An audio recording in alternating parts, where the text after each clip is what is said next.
Hello dear students, बहुत बहुत स्वागत अपने YouTube channel commerce with Sanjeev sir में। और आज मजा आ जाएगा। कॉस्ट अकाउंटिंग का सबसे very most important chapter start हो रहा है, जिसका नाम है प्रक्रिया खाते। क्या होते हैं प्रक्रिया खाते, क्या इनकी कैरेक्टरिस्टिक्स होती हैं, क्यों बनाए जाते हैं, कौन कौन से खाते तैयार होते हैं, ओके, अपशिष्ट क्या होता है, भार में कमी क्या होती है, ट्रांसफर टू नेक्स्ट प्रोसेस क्या होता है, ये सारी चीजें आज के इस वीडियो में शुरू से लेकर के लास्ट तक आप देखते रहिएगा।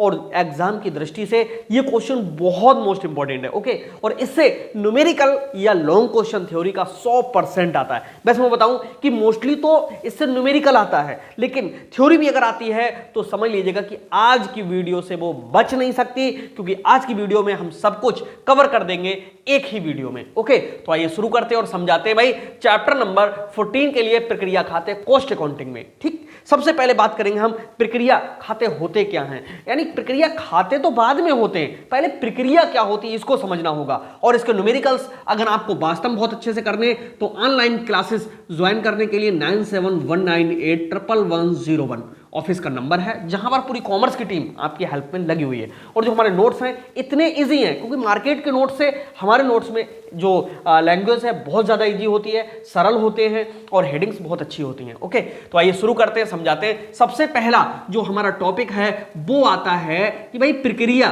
क्या है, प्रक्रिया का अर्थ। देखो, प्रक्रिया का अर्थ यहां पर सबसे पहले समझना होगा, तभी हम बात करेंगे किसकी, प्रक्रिया खाते की। भाई खाता तो बाद में चलेगा, पहले प्रक्रिया भी तो समझ में आए, ओके। चलिए मैं समझाता हूं। देखो, प्रक्रिया का मतलब होता है कि जब भी हम कोई प्रोडक्शन करते हैं तो हमको एक निश्चित चरणों से होकर के गुजरना होता है, एक निश्चित कार्य करते जाने से गुजरना होता है। बस एग्जाम्पल बताएं तो ज़्यादा अच्छे से समझ में आएगा। एग्जाम्पल इस तरह से समझिएगा कि जैसे हम गेहूं से अगर हम बिस्किट बनाना चाह रहे हैं, सब लोग जानते हैं, आपने बिस्किट खाया होगा, ठीक है। तो जो बिस्किट बनता है वो किससे बनता है, आटे से बनता है या मैदे से बनता है, या मैदा और जो आटा है वो किससे, गेहूं से बनता है। तो एक पहला काम, क्या सीधे गेहूं को उठा करके बिस्किट आप बना सकते हो, नहीं बनेगा।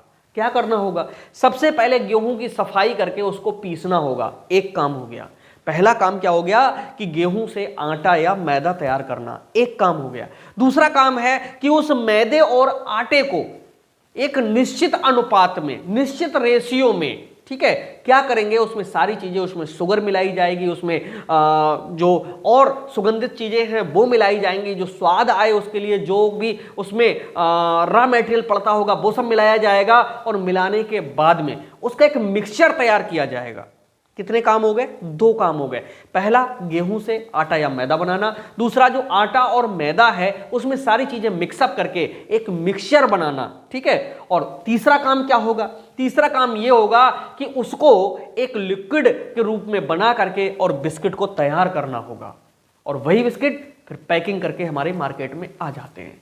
तो तीन कार्य हुए ये, इन्हीं को हम क्या कहते हैं, प्रोसेस कहते हैं। तो प्रोसेस कुछ और नहीं है, प्रोसेस वो तकनीकियां हैं, वो तरीके हैं, वो सिस्टम है जिससे कच्चे माल से पक्का माल तैयार किया जाता है। अगर कोई व्यक्ति कहे नहीं मैं गेहूं से सीधे बिस्किट बना दूंगा, वो स्वाद ही नहीं आ सकता है। क्यों, उसमें प्रोसेस ही नहीं हुई। तो ये प्रोसेस क्या है, क्वालिटी पैदा करने की तकनीकी को हम क्या कहते हैं, प्रोसेस कहते हैं। क्वालिटी पैदा करने की तकनीकी को हम क्या कहते हैं, प्रोसेस कहते हैं। जैसे मैं शर्ट पहना हूं, कोई व्यक्ति कहे कि नहीं मैं रुई से सीधे शर्ट बना दूंगा, बन ही नहीं सकता। रुई से पहले धागा बनेगा, धागा से कपड़ा बनेगा, कपड़े में कलर किया जाएगा, डिजाइन डाला जाएगा। जैसे आप देख रहे हो, मैं डिजाइन जैसा भी है इसमें उल्टा सीधा मैं पहने हुए हूं। तो यही चीजें जो एक काम करने के बाद अगला काम करने के लिए थोड़ा सा बीच में गैप चाहती हैं, उसी के लिए हम क्या कहते हैं, प्रोसेस कहते हैं। अब उम्मीद है समझ में आ गया होगा। और वैसे कोई व्यक्ति कहे कि भाई